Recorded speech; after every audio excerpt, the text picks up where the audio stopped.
Well, good morning, or good evening. It's a habit. It's a habit. For those of you that don't know me, and some of you do, my name is Doyd Khan. I'm the rector here, and it is delightful to see you this evening.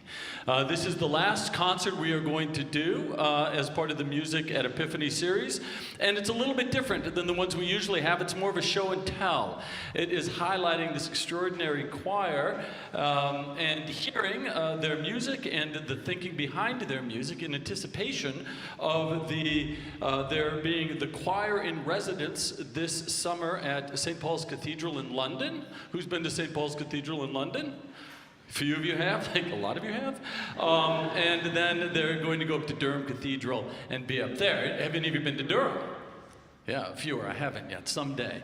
So we're going to celebrate them tonight in hearing them and talking to them, and also afterwards with a celebration in the Great Hall. It is, well, it's interesting for me to be with them up here in the chancel this evening, because usually when I'm up here, they're sort of a monolith, right? They're all sort of a flowing body of blue and white. And I hear the comments, but I don't know from whence they come.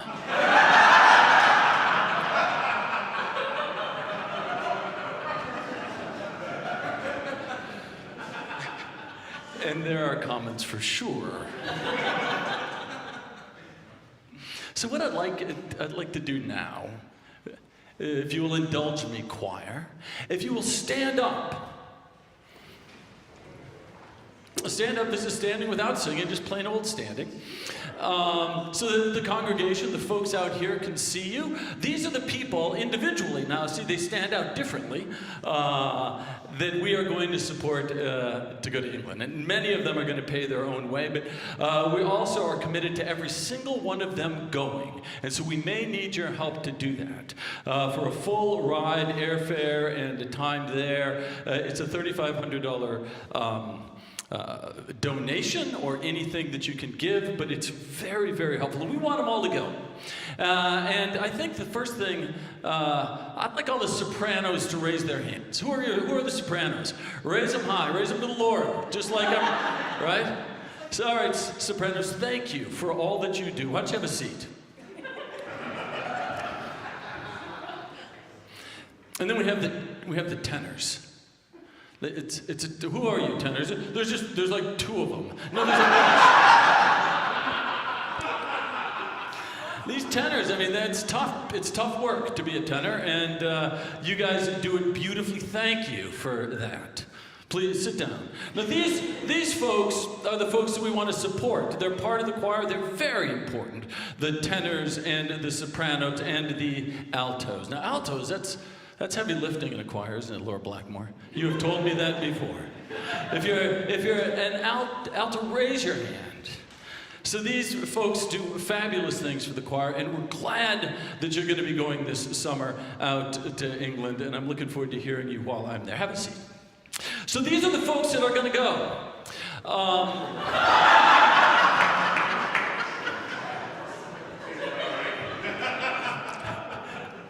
Unless you help us out. Look at the poor basses up here.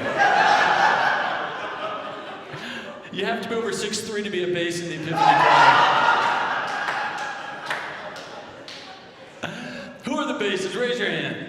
Thank you for your contribution. You can stay standing. You can sit down. So whatever you can do, any way you can help send these folks to England, they'll have an impact. We'll bring most of them back. You can meet one or two of them at the reception and see who you'd like to support. Talk to one, maybe not them. Eventually all the basses will go.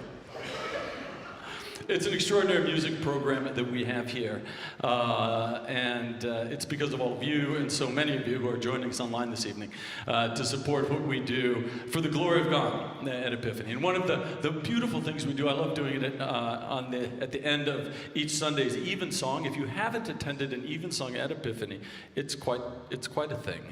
And I encourage you to come. We have one more month, right, of evensongs, and then we're off on summer break or off to England, as the case case may be.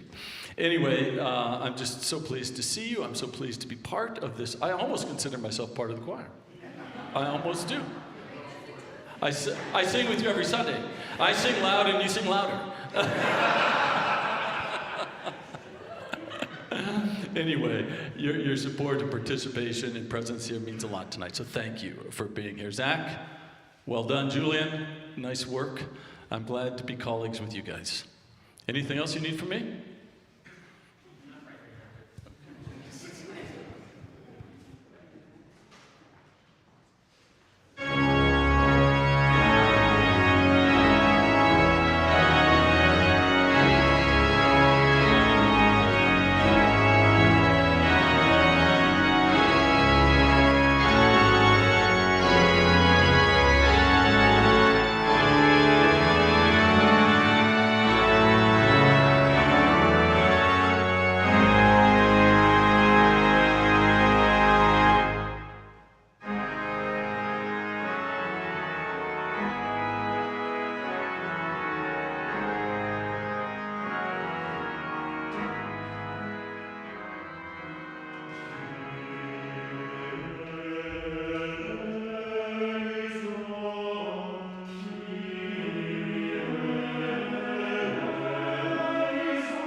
Hello. So what you just heard was actually the last thing on your program. So what you are looking at is not necessarily a concert program per se, but a list of all of the music that we have to bring with us to England. This does not include hymns or psalms that we have to sing in daily services while we're in England on pilgrimage, but it's the entire list of repertoire we're bringing. So in order to highlight that this isn't necessarily a program, and we may go a little bit out of order, I started with the last thing. What you just heard was part of the Solemn Mass by Louis Vierne. Louis Vierne was the organist at Notre Dame Cathedral in Paris, so naturally we would begin a program about a trip to England with some French music. I don't know, the French were always invading England. But the reason we're bringing that Mass is, as you probably just heard, it's a little boisterous.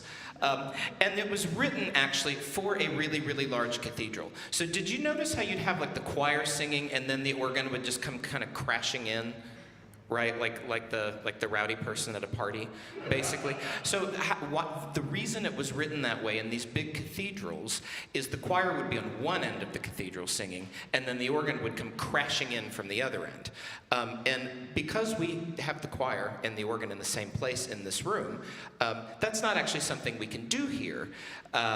So when we were thinking about what to program and bring to these cathedrals in England, we tried to sort of fill two needs. One is music that we want to bring over to England, right? There's a lot of American music, things that are our music from the Episcopal Church in the United States of America that we want to bring over to England.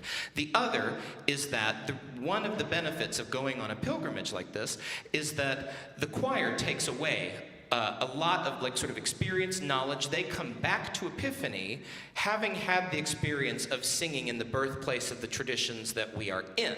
So because we can't do something like that Vierne Mass with an organ on one end of a massive cathedral and the choir on the other end, I thought it would be actually fun for them to be able to do that in a room like that with an organ a couple 100 feet away. So that's why we're bringing that there.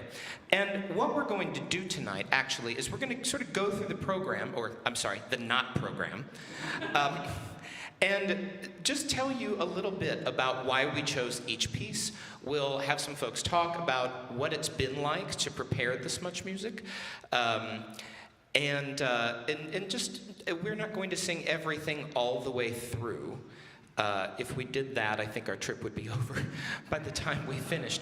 But we'll give you little excerpts and just a little bit of insight into why we're bringing what we're bringing and the sort of meanings for us behind it. So the first section of your program, anthems, right? So we have to bring 7 anthems.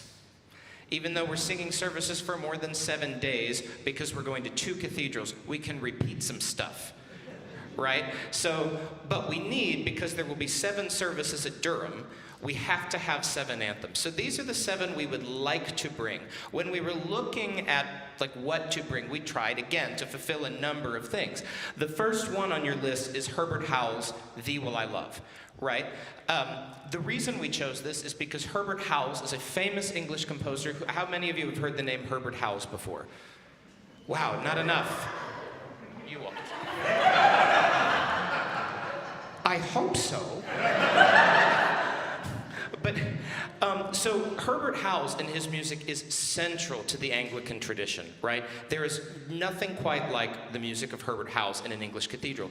And for our choir to be able to go over to England and sing his music in spaces that were like what this music was composed for, with instruments, the organs, that were like what Herbert Howells composed for, it'll be invaluable for us, right? And now every time, after we do that, every time this choir learns a new piece by Herbert Howells, we'll have this sound in our ear, right?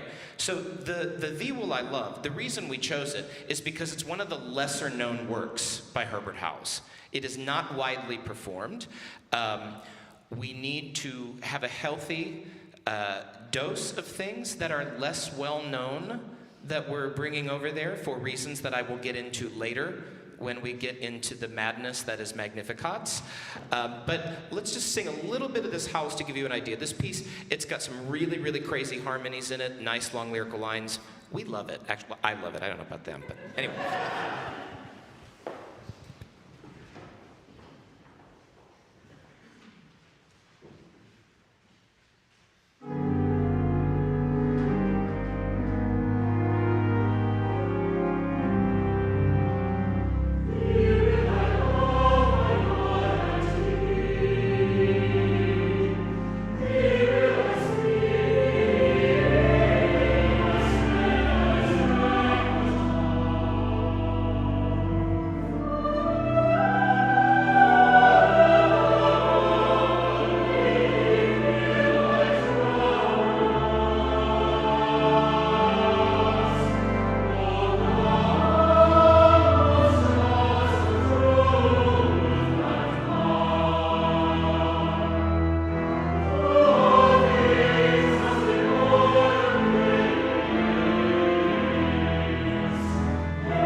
Great. So it sounds English, right?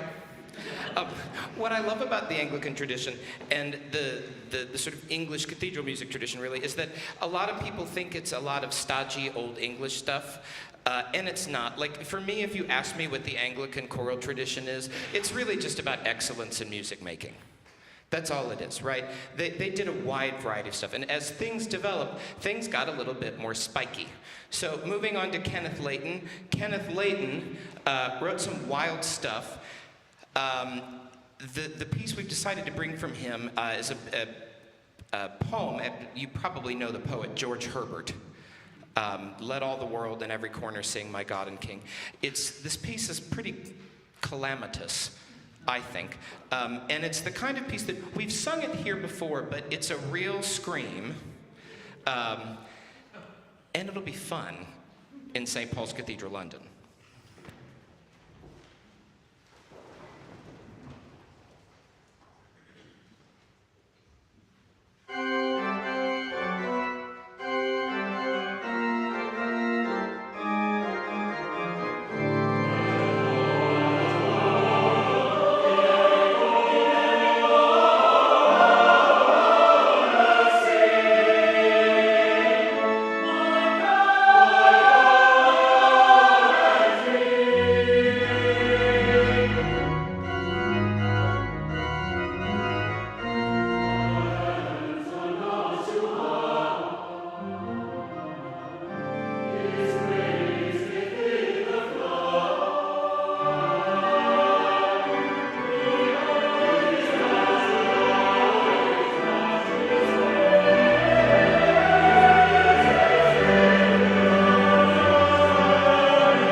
I promise it's not going to all be excerpts. But so the next thing, and this is another excerpt before we do some things all the way through, is a piece by William Byrd, and it's called Laudibus in Sanctis. How many of you know the 150th Psalm? Praise God in His holiness, let everything that hath breath praise the Lord is the general gist of Psalm 150. Laudibus in Sanctis isn't the actual text of Psalm 150, it's a paraphrase of it. It's sung in Latin, but it's just a poetic version of Psalm 150. The reason we are bringing this is because, like Herbert Howells, is very, very important to the English cathedral tradition. William Byrd is as well, right? And William Byrd occupies this funny place in Anglican church music. So William Byrd was alive at the time. He's a Renaissance composer, alive at the time where England was sort of going back and forth between a Roman Catholic country and then we were Church of England. Then we were back to Roman Catholicism. Then we were back to Church of England, right? So there was all of this flip-flopping going on.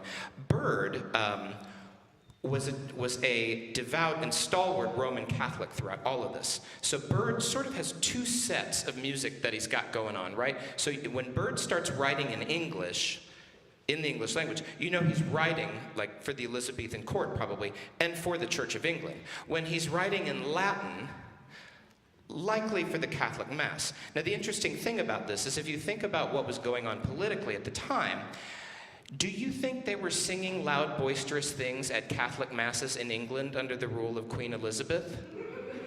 Probably not, right? Like, if you were having a Roman Catholic Mass at that time in England, you had better do so quietly. So the sad part is Byrd wrote all of these motets sung in Latin, and in all likelihood, he probably never heard them sung or performed, right? So, and he wrote them as a personal act of devotion.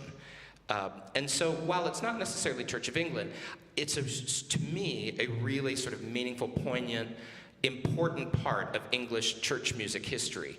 And like Byrd motets are some of the most resplendent, crazy stuff. The Laudibus in Sanctis is hard. How hard is it? It's really hard. So hard, in fact, that when I said we were going to do some of it tonight, they just about fell out of their chairs. And this one, we're not ready yet, right? Because this trip is in August, but in the interest of showing you everything we're bringing, or bits of it, we're still going to sing a little bit of it for you. It's sort of typical Byrd bouncy Renaissance motet, and it goes on for about 7 minutes longer than what you're going to hear. But I'm going to torture the choir for a moment and bring you in on what is still a work in progress.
So that goes on for a while. It starts hard and it gets harder.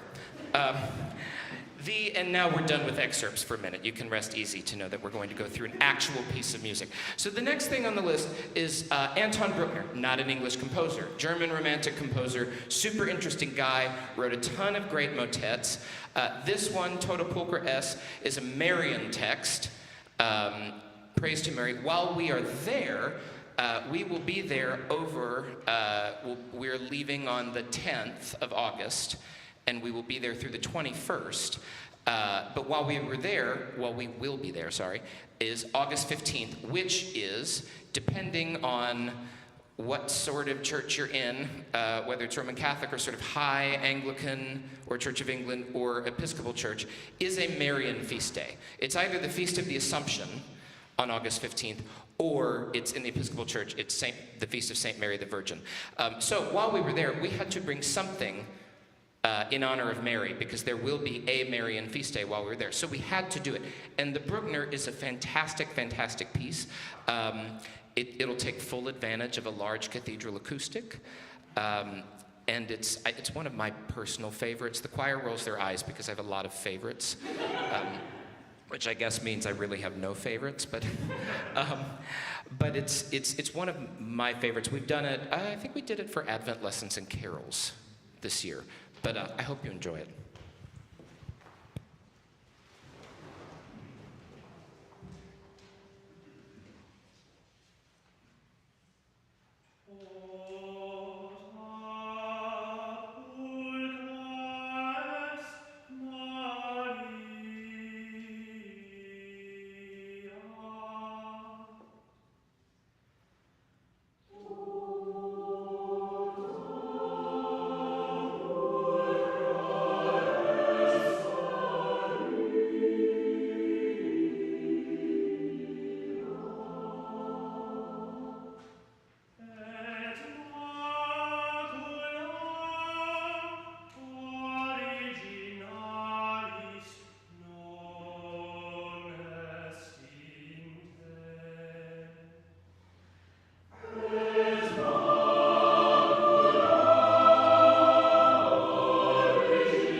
So the next piece on the list, we are skipping for now.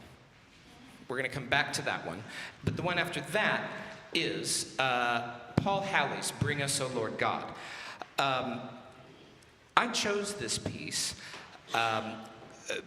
one, because it is by a Canadian-American composer, Paul Halley. Paul Halley's, I had the pleasure of working with him while I was doing my master's degree a bit, and he's a genius. His music is full of all these sort of crazy, he was half organist, half jazz musician, and his music reflects that. And so it's got a special character to it, really. And I liked this piece for this trip, one, because of the text. It's called Bring Us, O Lord God, into the house and gate of heaven, right? It's traditionally an All Saints text. It speaks about sort of when we die, you know, joining the communion of saints in heaven. But also, bring us, O Lord God, into the house and gate of heaven and all of that. It speaks to making a pilgrimage, right? And going on a pilgrimage and going to a sacred space in another place.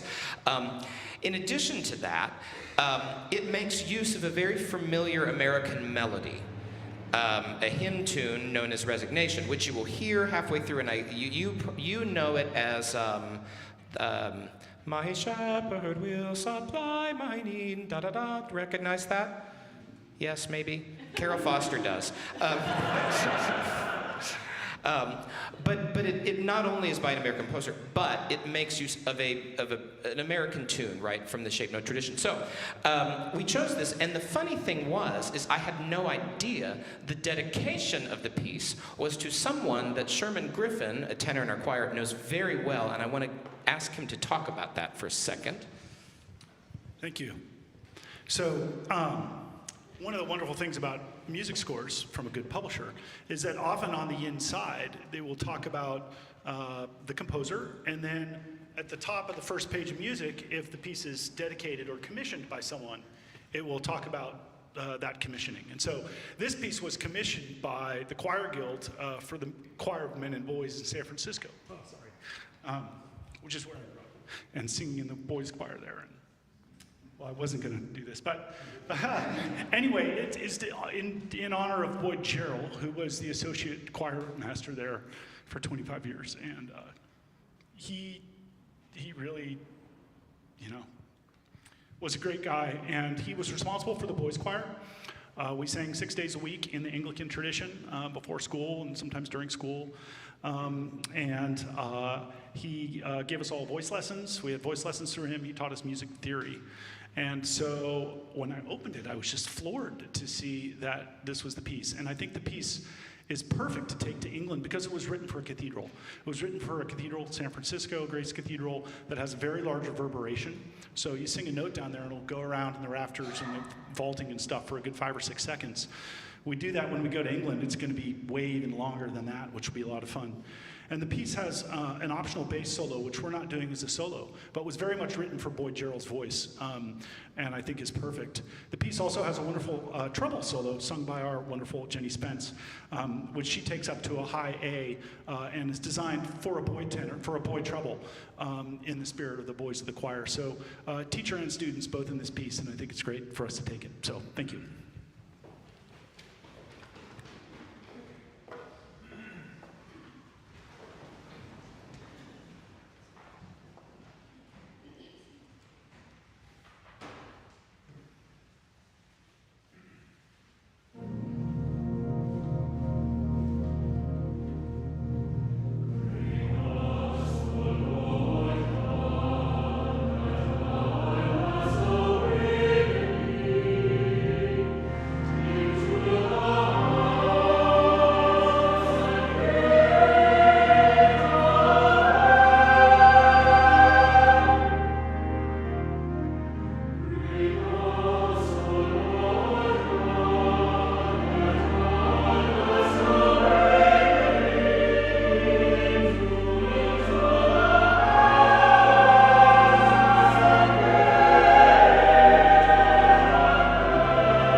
fun piece.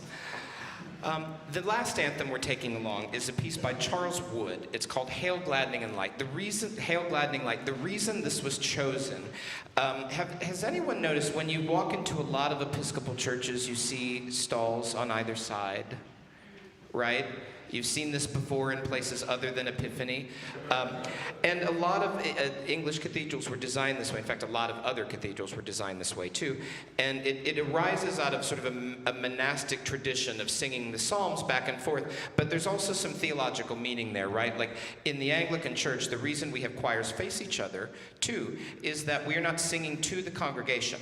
Right? It's not a performance. So the thing is we face each other, we sing, and the offering goes up to God, not at you. So one of the things that has arisen out of having these divided choir stalls in English cathedrals is a pretty good amount of repertoire that is written for two choirs on either side. Right? And the choirs sort of go back and forth at each other. It's like a big old contest where no one wins. When we were thinking through the things that I wanted the choir to experience over there, one of them had to be, we need to sing a big English double choir piece in a space like that, so they can have the experience of going back and forth into big space. We can almost do it here. The problem is we've got a little bit of a smaller chancel than Durham Cathedral. And also the organ console's right here, so we can't have equal numbers on either side. We will be able to do it there, and the cool part is in Durham, we'll be much farther apart, so the effect between the two choirs will be a little bit more dramatic, if that makes sense. We're all sort of mixed in. When we do this in England, it will be like we'll turn to one side of the choir, they'll sing, other side of the choir will sing. But you'll still be able to hear the two choirs sort of duking it out, for lack of a better word, in the first section. So we'll just do a little excerpt of this.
Right, so you can see the double choirs going back and forth, right? That's going to be really fun for us over there. Now, on to the Magnificats. This is going to go much faster than you think. The reason I call, at first I really thought like, oh yeah, Magnificat Madness, cute title, right?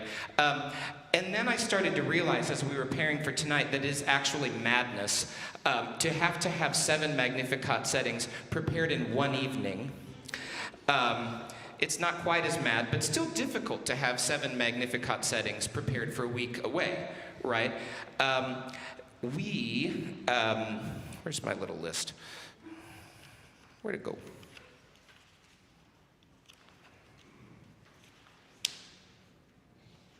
Sorry. There it is. The reason we have to have 7, they're called Magnificat and Nunc Dimittis settings, is because they're the primary evensong canticles. And we have to sing them at evensong every night while we're there in England. And I was having a talk with Jamie Balducci the other day about Magnificats, and she brought up a very, very interesting point about the Magnificats that I think she should share with you. Hello, I'm Jamie Balducci, one of the altos in this choir. I have always loved the canticles, and it really is a treat to get to sing so many different settings of them. As Zach said, the Mag and Nunc are the 2 central musical offerings of evensong. They are often described as bringing balance to the service, the feminine and masculine, exuberant and solemn, representing young and old, largely due to the rich history of evensong. These 2 texts are probably the most frequently set to music in the English language. I don't know that for sure, but that's my guess. For instance, Stanford wrote a setting in each major key, and Howells wrote more than 18 settings over his career. The Magnificat is one of the most powerful canticles in the Bible, sung by Mary following her most extraordinary visit from the angel Gabriel. The impact of this song cannot be underestimated, and the following is a quote from an article by D.L. Mayfield, which I feel describes it best. Throughout history, I would learn, poor and oppressed people had often identified with this song. By the way, the longest set of words spoken by a woman in the New Testament, and a poor, young, unmarried, pregnant woman at that. Oscar Romero, Salvadoran Roman Catholic archbishop and martyr, drew a comparison between Mary and the poor and powerless people in his own community. Dietrich Bonhoeffer, a German pastor and Lutheran theologian who was executed by the Nazis, called the Magnificat the most passionate, the wildest, one might even say the most revolutionary hymn ever sung. Revolutionaries, the poor, and the oppressed all loved Mary, and they emphasized her glorious song. But the Magnificat has been viewed as dangerous by people in power. Some countries, such as India, Guatemala, and Argentina, have outright banned the Magnificat from being recited in liturgy or in public. It adds a little extra weight to what we do. And this Magnificat madness is also something really important. It is a gift for us as musicians to sing so many settings of this text. We get to experience and then communicate with you how each composer approaches the text and paints the music to tell their own version of this ancient and relevant song.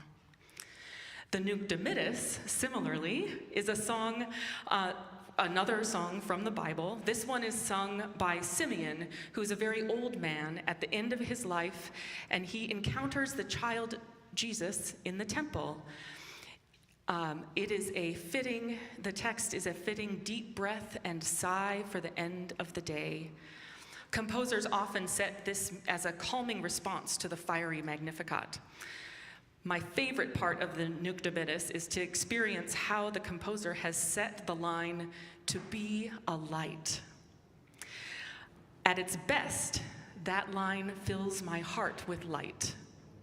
In our settings, I think the cumin does it best, and I think maybe I've twisted Zach and Julian's arm to let us sing that one for you tonight. Next, we get to enjoy the Magnificat part of this madness.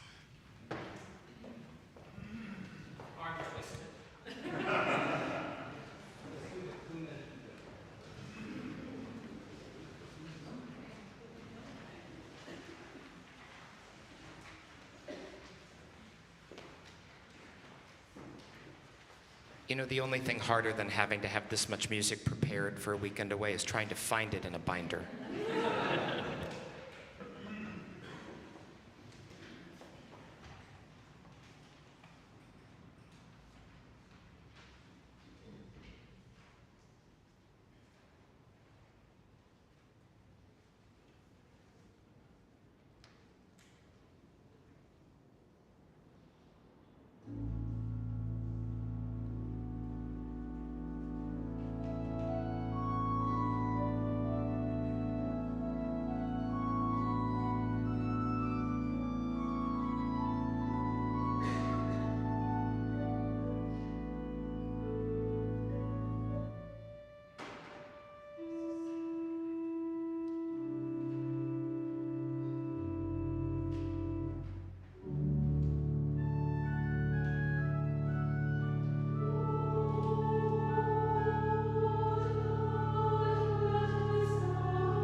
Now, Magnificat. I secretly love that we're bringing a bunch of protest music to England. So we've chosen 7. Some of the 7 represent American music. We have wanted to bring as much American music as we could, at least a balance, while also bringing English music to give us the experience of singing music in the original space it was intended for. The first setting that came to mind, hello, is by my dear friend Jessica French, who is sitting right there.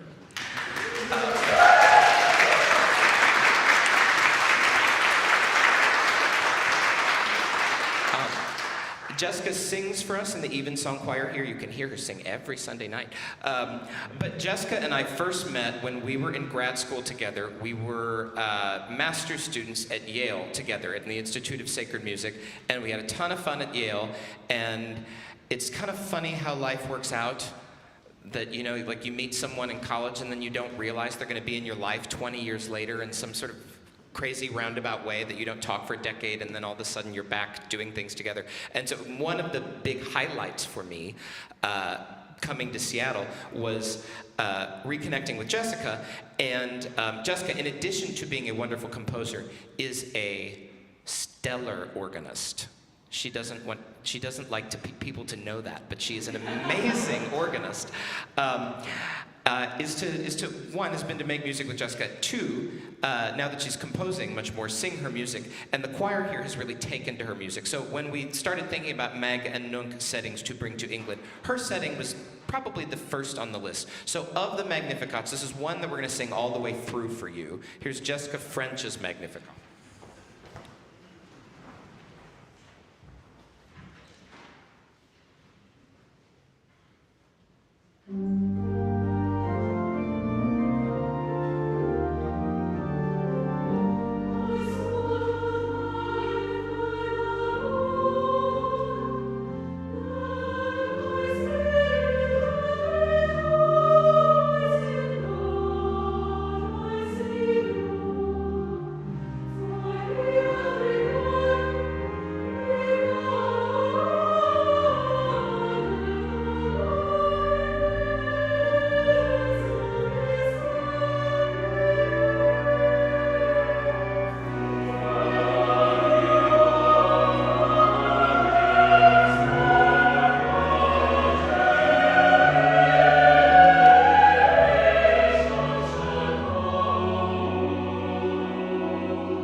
Okay, now, that is the first.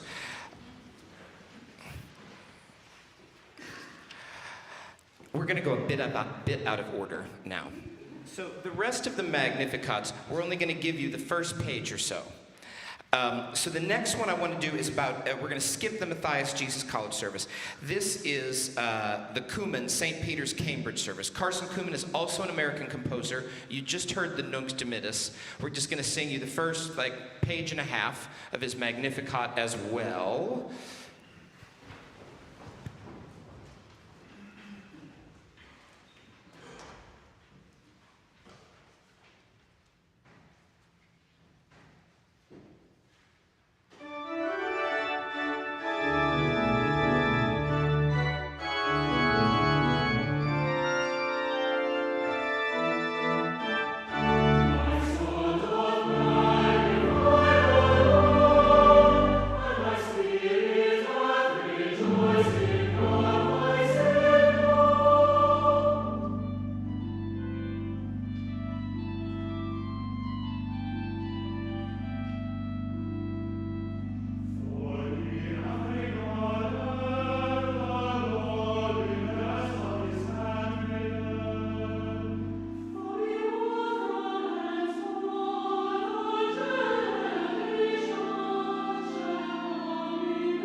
That mistake was mine, by the way. That just happened, not theirs, mine. Next one that I'd like to jump to is the House, evening service, Collegium Regale. This was written for King's College, Cambridge. It is maybe one of the best and most well-known settings of the Magnificat and Nunc Dimittis in the Anglican Church. We're going to sing for you just the first maybe page, and then the reason this is actually, let's skip ahead to the Gloria Patri. Can we do that? The reason this service is famous is because of the ending, the Gloria Patri, glory be to the Father, and to the Son, and to the Holy Ghost, that happens at the end of each canticle. This is kind of the quintessential Gloria Patri in Anglican church music. It choirs everywhere just love it. And ask anybody their favorite Gloria Patri, they will say this. And that's what makes choir members in the Episcopal Church weird, is they have a favorite Gloria Patri, right? That's something not a lot of people have in life. It's probably, well, no, it is a good thing, I suppose. But anyway, we'll just do the Gloria Patri of the House, and then after that, we need your help.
It just doesn't get better.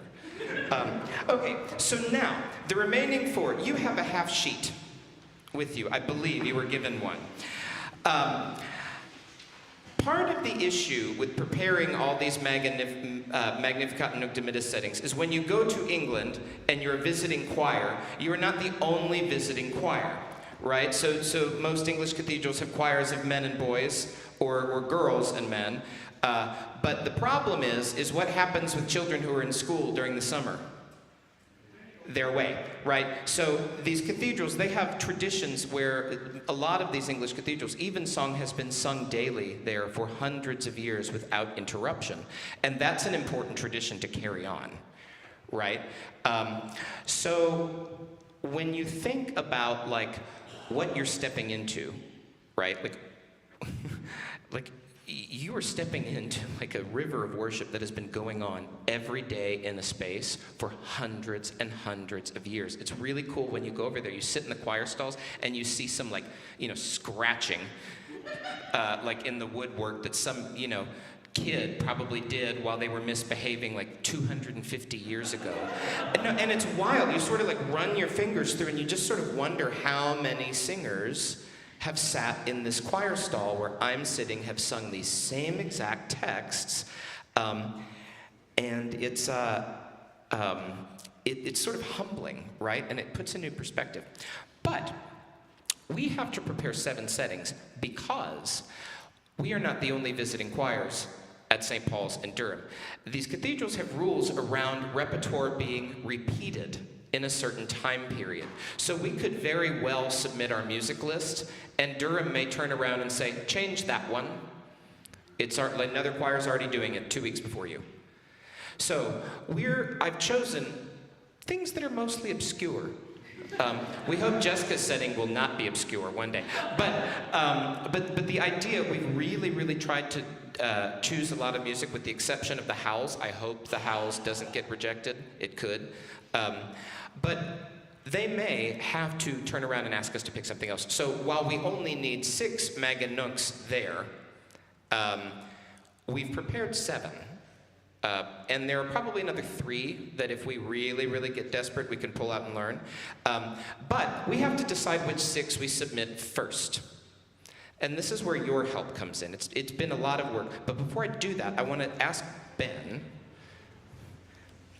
to talk about what it's been like to have to prepare all of this insane music. And why am I so nervous to give you this microphone? You are a smart man, Zach.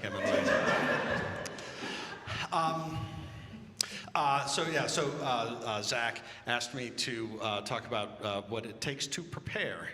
And I thought, oh, Lord, where do you start? And I think we started like 15 years ago, right? I think when Tom Foster had the good sense to show up and stick around in this place, that right, even before Doit Khan showed up, that and Tom set a high bar. Right? He had high expectations, and he had the ability to help a lot of amateur singers meet that high bar. And we continue, and we have a tradition now of directors who have high standards and somehow have the ability to get lots of volunteers, not all of whom are formally trained, to achieve the thing that they have in their head. And more important than any lesson that anybody took, more important than any like theory concept that we have, I think that 15 years ago that Tom Foster helped us understand that like this is a beloved community, and because it's hard work, and I don't know that I can only speak for myself, I don't know that I would show up every week if I didn't feel like everybody who's sitting in the stalls was a member of my family, right? And we think that comes out, but I think Like, that's the thing that it takes. There are people here who sing professionally, and there are people here who learn it because they hear someone who sings it professionally sings it for them. Right? That it is every level, and so, you know, some of us know more music theory, and some of us have better ears, but we love each other, and that's what it's like to prepare this thing.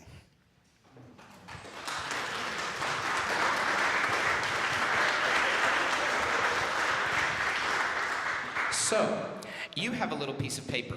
Like I said, we have to decide which 6 we submit first. You get to vote one of these off the island. So, here's the deal. We're going to sing 4 excerpts for you. I will tell you what they are. You may circle 3. The one who gets the least votes gets voted out. Cool? Tell you what we're doing. So the first one we're going to do is the Matthias Jesus College service. This one, it's a little angular. It's sort of if you took the Magnificat text and put it in a cage and started poking it with a stick.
That was Matthias Jesus College. The next one we're going to do for you, I'm sorry these aren't in order on your thing, is the Wills Evening Service on Plain Song Themes. Also kind of fun.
Both of those are English composers, by the way. The next one, David Ashley White's Amarillo Canticles. Not Armadillo Canticles. I've made that mistake before. Amarillo Canticles, written for church in Amarillo, Texas. David Ashley White is an American composer in Houston.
And then the last one is Walmsley, Magnificat Noctimittis in D minor. Walmsley, if I'm not mistaken, is buried at St. Paul's Cathedral, London, which is why I threw this in the mix.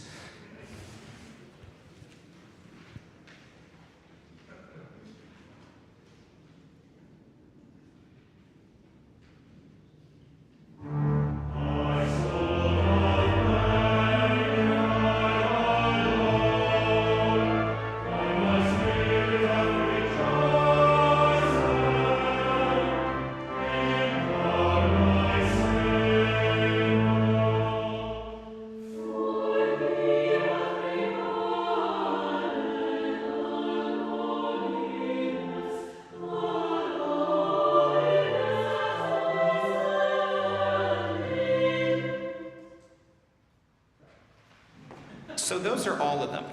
So again, you can circle 3 of the 4, and whoever you decide to vote off the island will put in, oh my gosh. No, the email that goes out every week. No, not choir news. The one to at a glance, thank you. We'll ask Jad to put the one that you vote off the island into at a glance. And you can read it there, unless you vote on something I disagree with. I'm kidding. No, I'll actually do the one you voted out. So do that. You can turn those in the back. Before we do one last thing for you, we're not going to sing either set of praises and responses. Raise your hand if you've been to Evensong here. So you know that usually at the first part of the service, the officiant sings, "O Lord, open thou our lips." And then the choir responds, "And our mouth shall show forth thy praise," right? We're going to hopefully take the Kenneth Layton setting of that to England, but we had to prepare too. Because, again, we might be told that the choir the week before us has picked the Layton and we've got to pick something else. So another famous setting of these responses was written by a guy named William Smith, who was at Durham Cathedral at one point. So it seemed a fitting choice. We're not going to do those for you tonight. If you want to hear those, you have to come to Evensong. The reason I like the idea of going on a pilgrimage where we sing Evensong every day is that we sing those words every day while we were in England. "O Lord, open thou our lips, and our mouth shall show forth thy praise." And it sort of speaks to what we're doing on a pilgrimage. And one of the reasons we are not wearing vestments tonight, other than because it's hot, is we were thinking about it, and I thought, well, actually, we wear vestments in services, and for a couple reasons. One is that it keeps individual people from drawing undue attention to themselves and distracting worshipers out in the pews.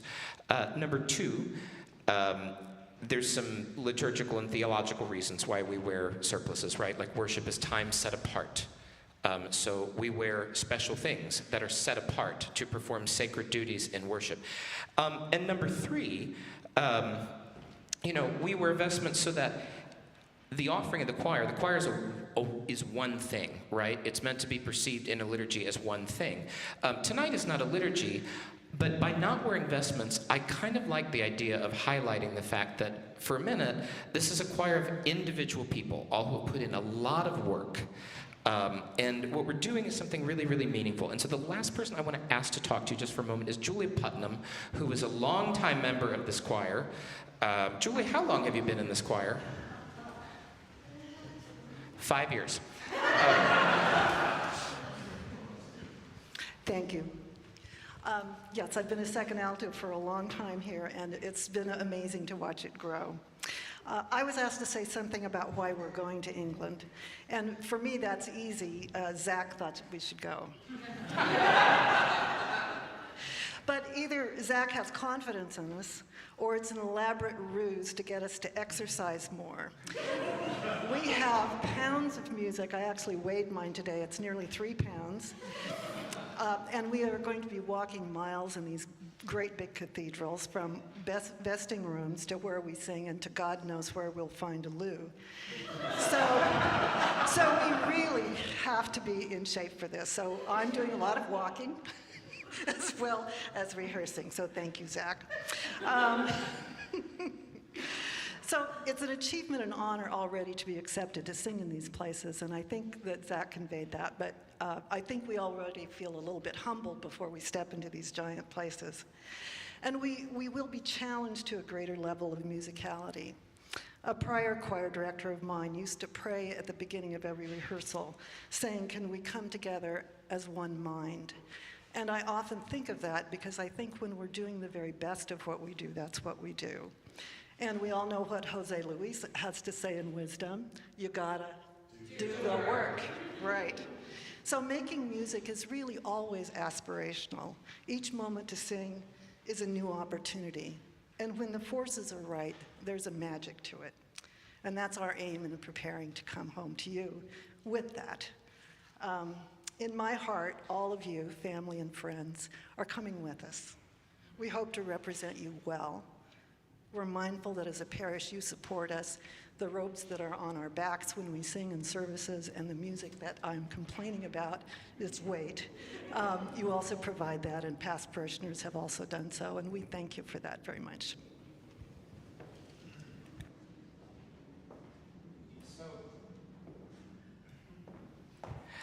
So the idea that, like, this choir, for a minute, is just a collection of individuals who've done a lot of work and are going on a pilgrimage of sorts, right?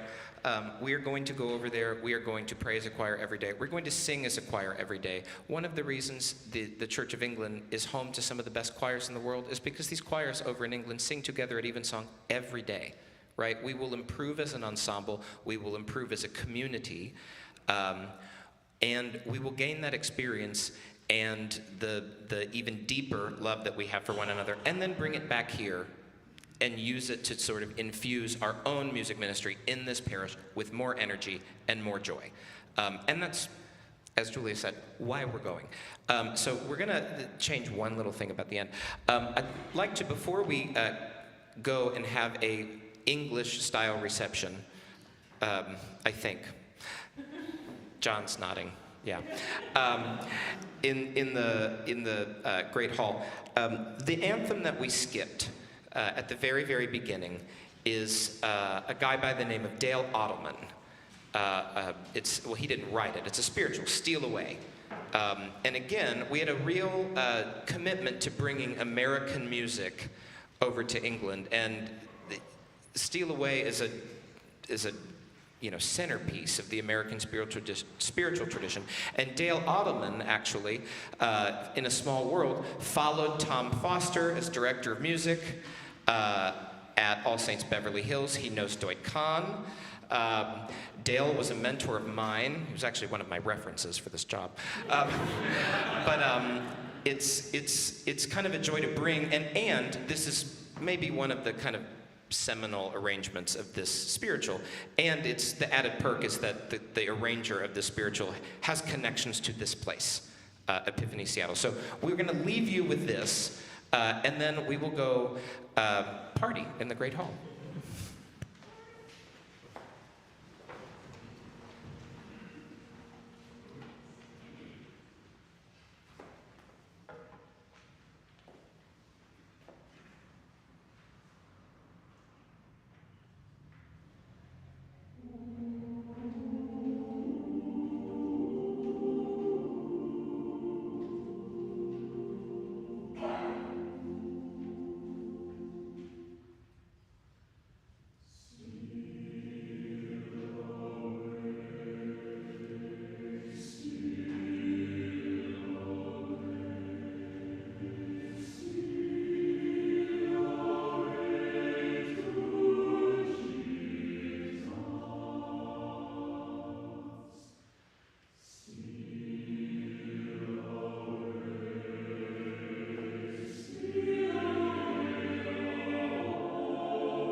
Thank you so much.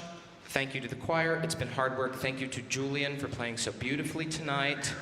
That poor guy started a job 2 weeks before Holy Week, learned all of Holy Week, and then after Easter, we're like, guess what? And he did a fantastic job. Please join us in the Great Hall for reception. Thank you for coming out and learning about our pilgrimage this summer. Thank you for your support. And we'll see you over there.